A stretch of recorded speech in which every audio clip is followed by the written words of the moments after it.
Welcome to Tech Tuesday. My name is Abbie Ritchie. I'm the founder and CEO of Senior Savvy, but you can find me here every Tuesday interviewing people who are engaged in age tech, helping use technology to impact your residents.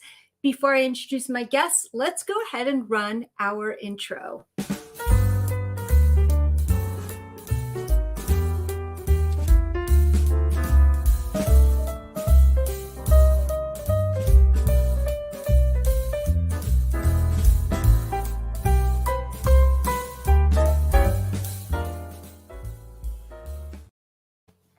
I want to introduce my guest to you, Milan. He is the VP of Growth at Caavo. I hope I said that right, Milan. Yep, that's all good. Yeah, okay, wonderful. Well, for those of you who have been following us for a while on Tech Tuesday, you may know that Milan was my very first interview a year ago. And so because of that, I'm always happy to have him back and to talk about technology that they're using at Caavo. Welcome back to Tech Tuesday. Great, happy to be here. Yeah, thank you. Thank you. So Caavo has been around for a couple of years now. And so I want to talk first about the evolution of Caavo, where you've come from, how you got there. So let's hear a little bit about that first. Yeah, sure. So as I'm just sort of slight correction, the company's been around for 6 years. We've really just been in senior living for the last 2. Okay. And I won't go into sort of a lot of the details of how we got there, but it was really around, we were in the consumer electronics space, and we just started hearing more and more about how our customers wanted to put our device in their parents' home.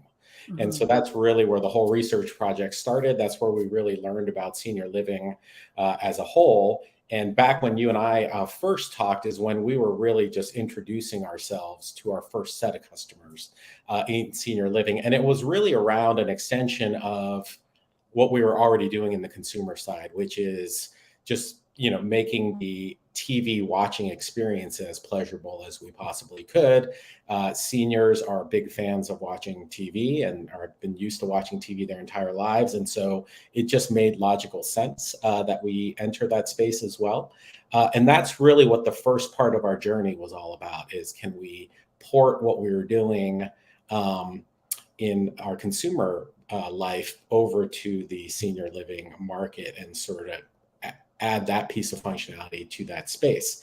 What we've recently, now that we're in many communities now, the evolution of the company really is around, now that we've got a good understanding of the market, as well as now we've got customers telling us what they believe our product should do.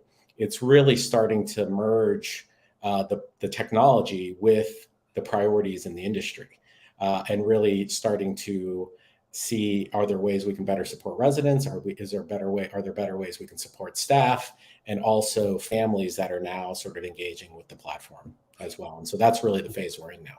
So I'm curious, though, let's go back just a little bit and talk about when you first started using Caavo at senior living communities. What are some features that were just so popular, and what are some features that did not adopt? Right. So it kind of, I'll start with sort of the features that really resonated. There's the obvious ones, right? So we become the primary TV interface in every resident's room. And so just getting community information to every resident was sort of the obvious fit. So getting their calendars, getting their dining menus, any sort of informational content that you want on the TV, getting it there. That was the super low hanging fruit. Yeah. From there, it went up to what are sort of basic underlying technologies that are already there that we could sort of replace, like intercom systems. So can you use the TV to just send messages to, groups of people or entire communities? The one that sort of brought us a lot of pride recently was a month ago at a community in South Carolina. The executive director sent an announcement out to all TVs saying, hey, we're on hurricane alert, get everything off the balconies. We want everybody to sort of stay indoors, but just sort of guaranteeing it that got to every single room in the community. If the TVs are off in that scenario, we turn the TV on and put the message up. So just guaranteeing sort of the messages got out there. And then there's like the real sort of heartwarming ones. We've got video calling functionality. So from your phone, you can video call a TV. We've got great stories around that. We've had weddings that have been live streamed to mom's TV where she couldn't travel to the wedding. A bunch of little league games get live streamed directly to mom's TV as well. So a lot of those sort of like heartwarming stories as well that we honestly hadn't planned for, but we're seeing a lot more of. The one that has had, I'll call it adoption, is not like 100% like we'd like it, but we're seeing greater adoption than we expected, is full voice control. So now you can, using voice, control your whole TV. So obviously the stuff like volume up, volume down, channel down, but also if you need to get to the calendar, if you need to ask for help from somebody at the community, you can just do that via voice on your remote. It's not 100% and it's not for everybody, but we are seeing like way more than we ever expected in terms of comfort level with people using voice in communities as well. I'm so glad to hear that. I'm constantly encouraging my students to adopt using a digital assistant, using voice, using dictation, because it will serve them so much in the long run. Yeah, and like, you know, for us, since it is a communications platform as well, any sort of context you can add. So we've got really good voice to text technology. So you'll say something into your remote and it'll type it on the screen and send it to whoever you want to send it to. So that's super useful. One area, just candidly, that we hadn't planned for, which has been a pleasant surprise, is for those that have some sort of visual impairment as well. But they still watch TV, right? And so the TV's on and they're still interacting with TV. And so now all they have to do is just have their thumb on the one button. And then it's like power on, you know, ESPN, and say whatever you want and volume up. And now that whole interface is sort of live without really even being able to see anything, honestly. And so those are sort of these little use cases that us coming out of the industry hadn't really predicted, but those are super cool as well. Yeah, you know, speaking about that one button, so what I've done often with my students, if I'm trying to help them, you know, figure out how to turn, which one on their keyboard turns things off, turns things on, sometimes what I will do is I'll take a little Velcro tab and I'll stick it on there, or I'll make it so that it feels different than the rest of them.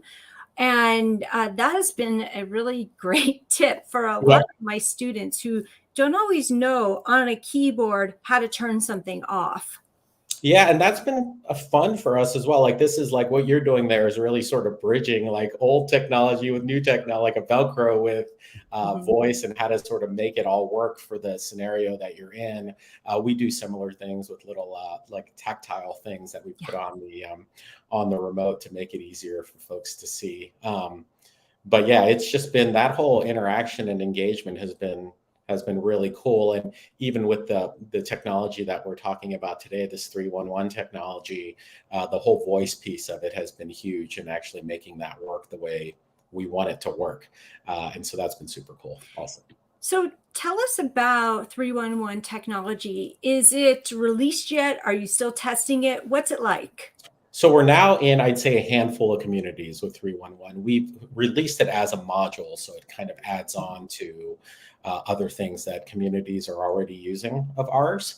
But this is kind of part of that evolution where we couldn't have built this 3 years ago in like isolation. We really needed communities to tell us, A, what their biggest problems were, and then B, how best to merge the technology to address it. And it really came from, you know, a concept, and it's actually in the community I'm in right now, where they came to us and said, we've got, you know, just like most other communities, we've got this shortage of care and wellness staff. It's like our biggest problem.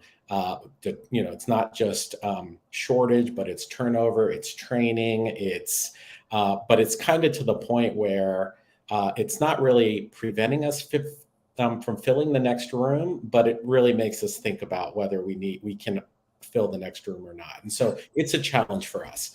And it really comes around from the point where that is the the single point of contact for residents. So residents have an issue with anything, they'll call that resource first, regardless of whether it's really a care and wellness thing or not. A lot of times it's the pendant click, right? So you'll just press the pendant, and it doesn't matter whether it's because a light bulb is out or whether they absolutely need to get out of bed and need help. But it's a pendant click. And so, here, especially, this is where I first heard the term pendant fatigue, which is like, we can't, like, it's just pendant click after pendant click. And so really the development process was around, are there ways we can use TV to offload tasks and offload the communication that doesn't require, that's not urgent? And so, like, think of a pendant as really being like a 911, and think of Caavo as being like your 311 for everything else. So, you need a light bulb replaced, or your sink is leaking, or something like that, or even something non-urgent where this is kind of what I'd like for my meal for the day, or I'd like meal delivery for the day. Things that aren't urgent, but that you would go to care and wellness for in the past. Can you use Caavo for that and really offload that sort of precious resource that everybody's worried about right now? And that's been the core sort of principle behind launching this product.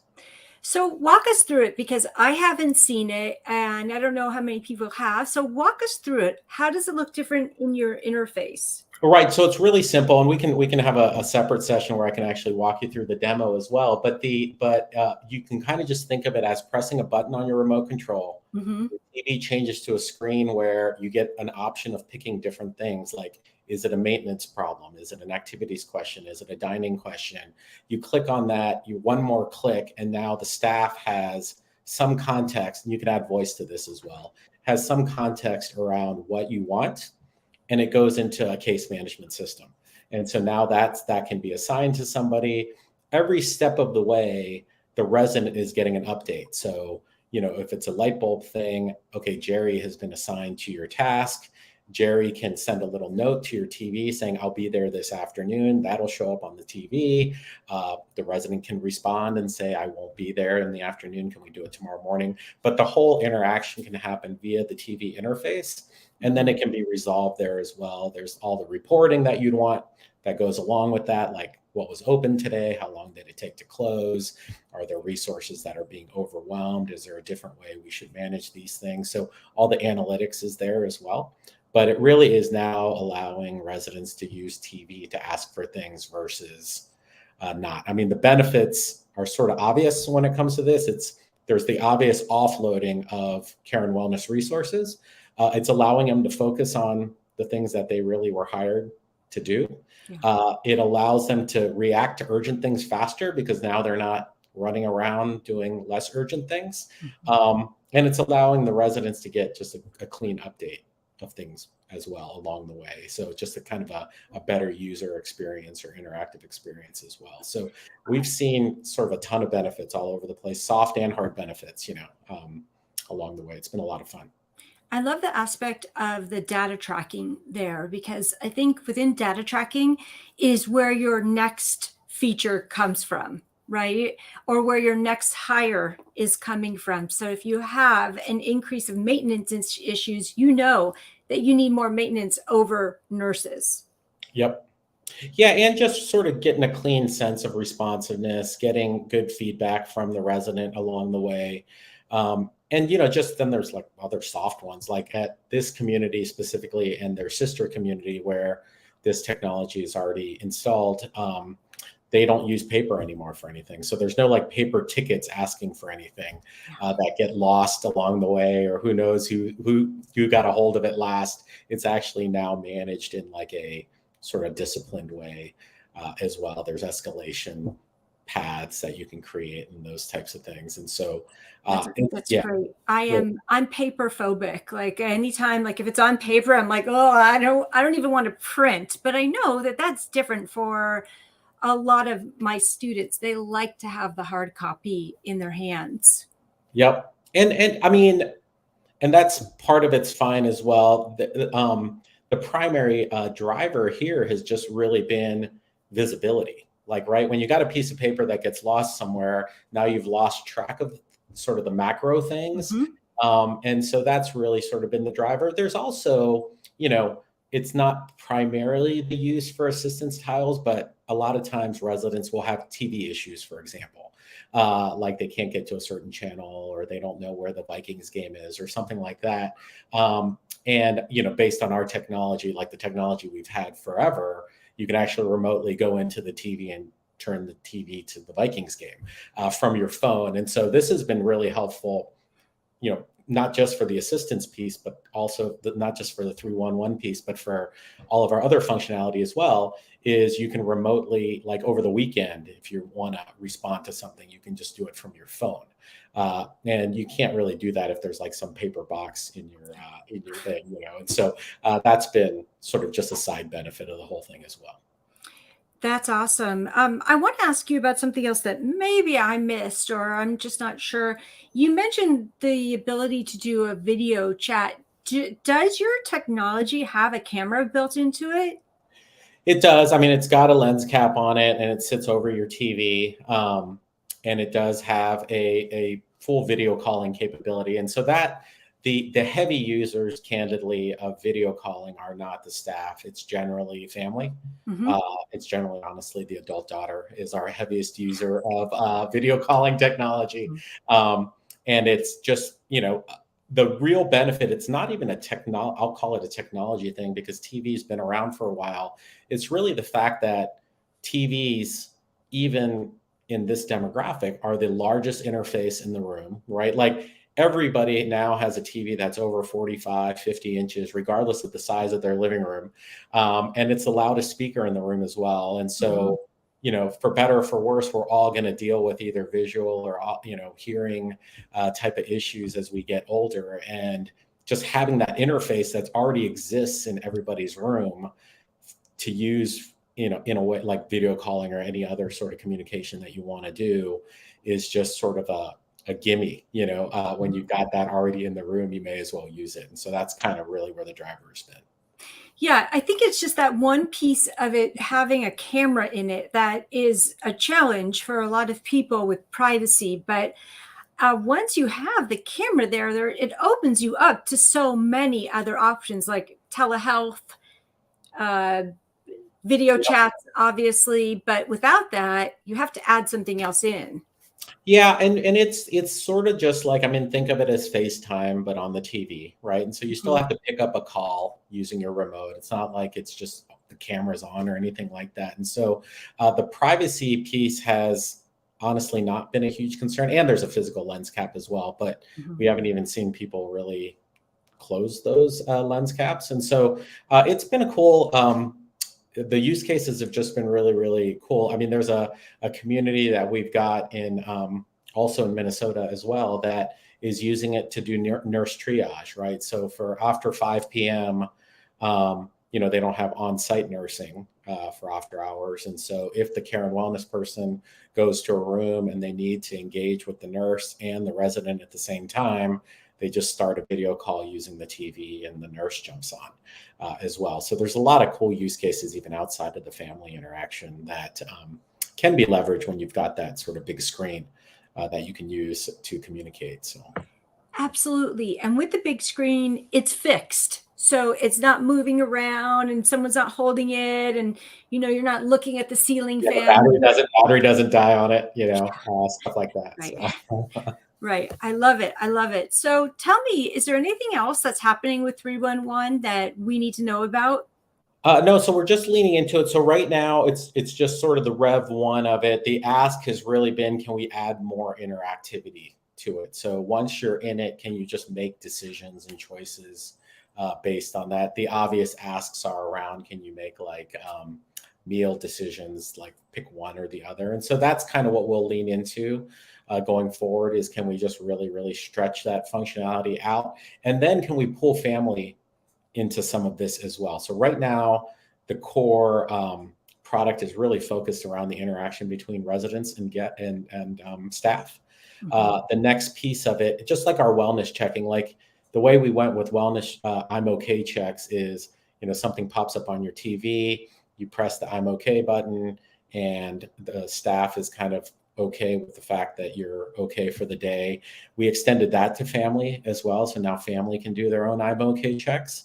The next step of the 311 will be if you need to ask your kids for anything as well. Like a lot of the sort of supplies that a person sometimes gets in their apartment are sent to them by family. And so can you just sort of like click on a couple of tiles and just ask for certain things as well. So that's something we're working on as well.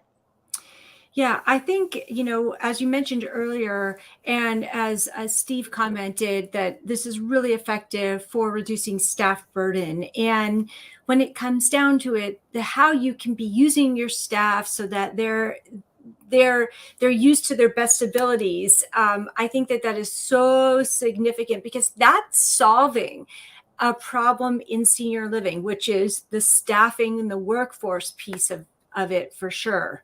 Yeah, and this problem is only going to keep getting worse. I mean, it's not getting any better. Like if you look at sort of the way the demographics look in terms of the aging population versus the population of the folks that are going to take care of that generation, there's just a mismatch in terms of just the raw amount of people available to help.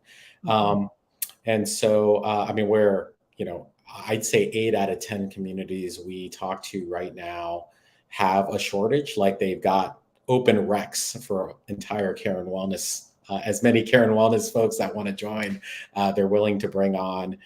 There's, I'd say about a third of them are basically saying we can't fill a room unless we can get this thing fixed. So it's pretty much a critical problem in this space. And then there are sort of micro pieces of this as well, right? There's certain times of the day that are worse than others, right? So mornings and evenings are sort of the times where the resources are the most constrained. And if you can take away a lot of the non-urgent stuff from those times of day, that has pretty much leverage throughout the day. And so there's a lot you can do when you've got sort of a case management system with context in it that can just alleviate, even if you don't have a staffing sort of issue or super challenge, it can alleviate the load from those folks during the busy times of the day as well. Tremendously. I want to ask you about the use of sensors. Do you have any sensors that are in Caavo or in the TV? We don't integrate with anything yet. That's been another ask, obviously. The real one that we call it a sensor is really voice. So just the ability to use voice with everything, but we're pretty much limiting things to that for now.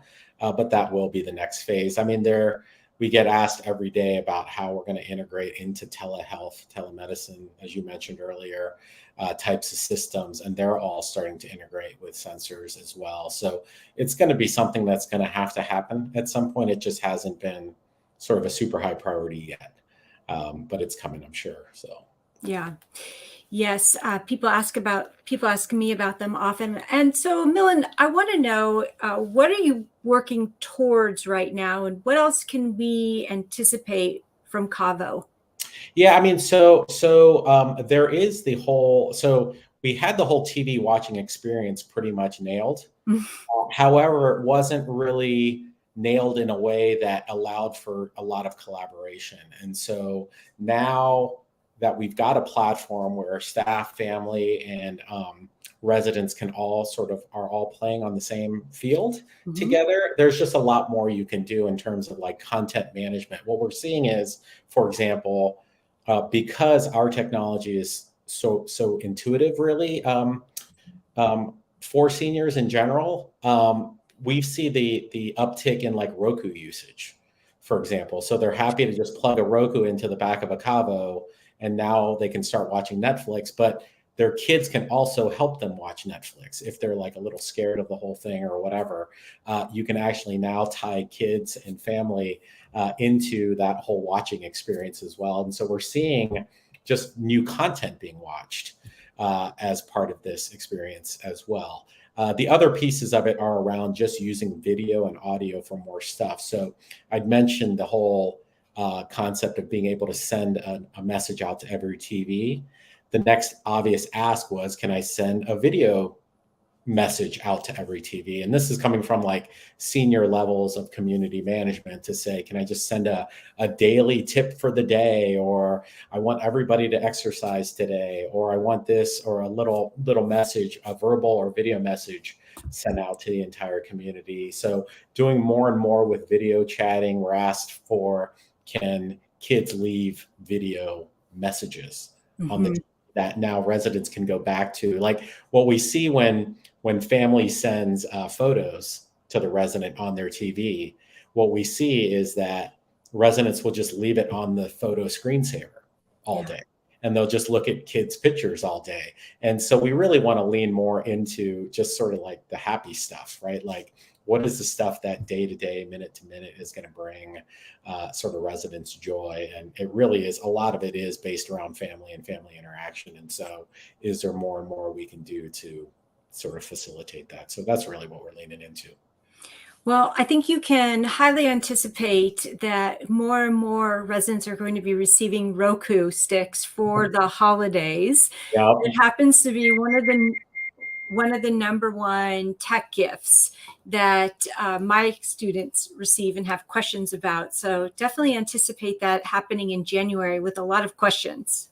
Yep. Yeah, we're looking forward to it. And our whole voice platform integrates with all of that as well. So that's kind of what you can just say, Netflix into your remote control, and we'll flip it over to Roku and launch Netflix. And so we've kind of done all the plumbing for it. It's just a matter of now getting sort of families and folks used to content navigation over those devices as well. So that's what we'll focus on next as well. So. Really cool. I'm excited to hear what 2023 has in store for Caavo. And Milan, if someone wants to get in touch with you, what's the best way for them to connect with you?